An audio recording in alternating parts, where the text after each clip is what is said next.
Um cientista americano chamado Richard Feynman, ele construiu um método de estudo que ele usava quando ele precisava aprender e entender fórmulas físicas muito complexas. No vídeo de hoje eu vou explicar esse método. Galera, não tenho vinheta ainda, então para vocês se entreterem durante 3 segundos eu vou tocar meu saxofone.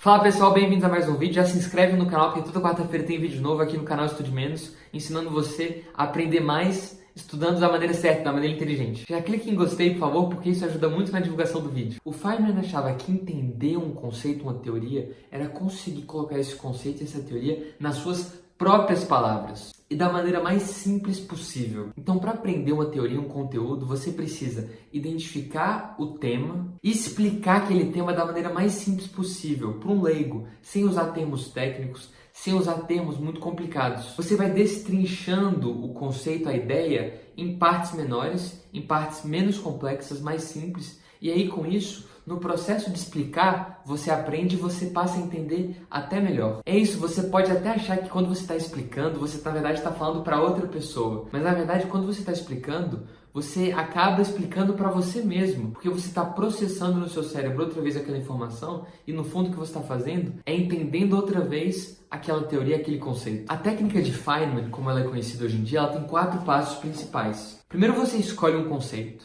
Depois você resume aquele conceito da maneira mais simples possível, de forma que um leigo entenderia, e dá exemplos de aplicação naquele conceito da maneira mais clara possível. Ao destrinchar um conceito, você vai perceber que no final dessa explicação, você vai estar entendendo ele muito melhor. O terceiro ponto é identificar ao longo da sua explicação quais são os seus pontos fracos. Partes daquele conceito ou daquela ideia, daquela teoria que você não entendeu bem e que, portanto, você não conseguiu simplificar, não conseguiu explicar nas suas próprias palavras. Esse terceiro passo, ele mostra que a técnica de Feynman, no fundo, ela é uma espécie de teste. É uma forma de você testar o seu conhecimento. Testar se você consegue explicar aquilo que você acha que entendeu. Se você não consegue explicar, é porque você não sabe. Aliás, essa é uma frase de Albert Einstein. Se você não consegue explicar algo, é porque você ainda não entendeu esse conteúdo bem suficientemente. E o quarto e último ponto da técnica de Feynman é identificar os pontos fracos na sua explicação e estudá-los novamente. Voltar no livro, voltar numa videoaula, voltar numa conversa com o professor, entender melhor e aí sim voltar no exercício da técnica de Feynman e explicar melhor, mas de maneira mais simplificada, aquele ponto que te pegou. A técnica de Feynman é a minha forma favorita de estudar. Você pegar uma ideia e tentar explicar aquela ideia para outra pessoa, ou então para você mesmo, de uma maneira mais simples, num resumo que você vai fazer, num mapa mental, usando sempre as palavras mais claras possíveis. Menos sofisticação, menos palavras rebuscadas, mais simplicidade. Esse é o segredo, simplificar a informação e testar se você realmente entendeu aquilo que você acha que compreendeu. Essa parte, inclusive, de simplificar muito os conceitos, você pode variar. Eu não costumo simplificar demais. Eu não me importo tanto de usar palavras que são complicadas, mas o que é importante é você usar suas próprias palavras. Mostrar para você mesmo que você entendeu tão bem aquele conceito que você consegue achar um sinônimo, achar uma outra forma de explicar, porque você entendeu a ideia. E essa mesma ideia que você entendeu, que você tirou de um texto, ela pode ser reorganizada em outro texto que você vai escrever com as suas palavras. Não existe melhor teste para verificar se você realmente aprendeu e entendeu um conteúdo. Existe uma história de um outro físico, um alemão, chamado Max Planck, que explica muito bem a importância de você entender o que você está estudando e de você usar a técnica de Feynman para verificar isso. Ele dava palestras no país explicando suas teorias e de cidade em cidade, e o motorista dirigiu o carro dele. E esse motorista ouviu todas as palestras do Max Planck durante a turnê. E na última palestra da turnê ele propôs para o Max Planck: me deixa dar essa palestra porque eu já te ouvi tanto que eu decorei rigorosamente, palavra por palavra, a sua palestra.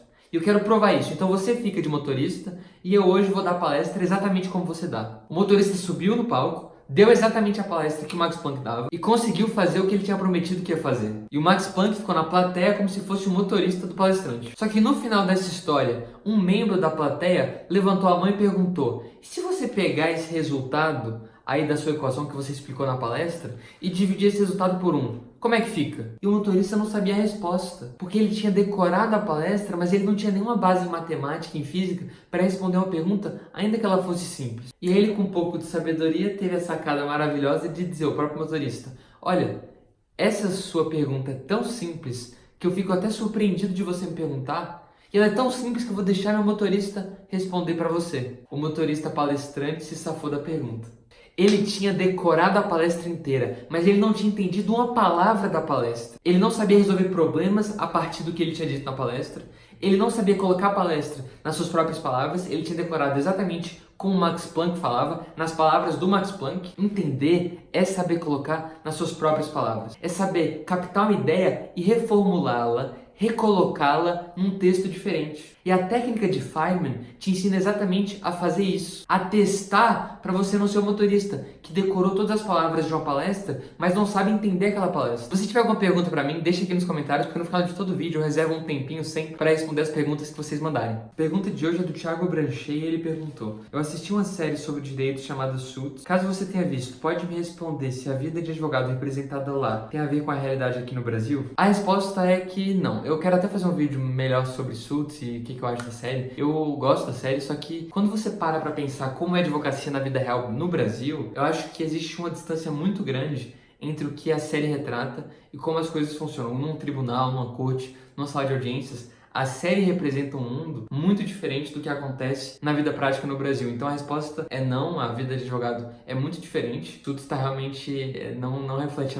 a realidade de um advogado no Brasil. Isso não necessariamente é ruim, viu? Não necessariamente é porque Suits é muito melhor do que a vida de advogado. É mais porque é diferente mesmo. Na sala de audiência, como é a sua relação com o juiz, com os outros advogados. Isso não... As coisas que Suits mostra não acontecem, assim, pelo menos não na minha experiência pessoal, não acontecem daquele jeito, pelo menos. Algumas coisas são melhores que na série, outras coisas são piores. A depender da carreira, muda muito a sua realidade. Mas em todo caso, a forma como o Suits projeta a realidade da advocacia não é bem o que acontece no Brasil. E se inscreve no canal, porque toda quarta-feira tem vídeo novo sobre como estudar certo e aprender mais com as melhores técnicas de aprendizagem. Até quarta-feira!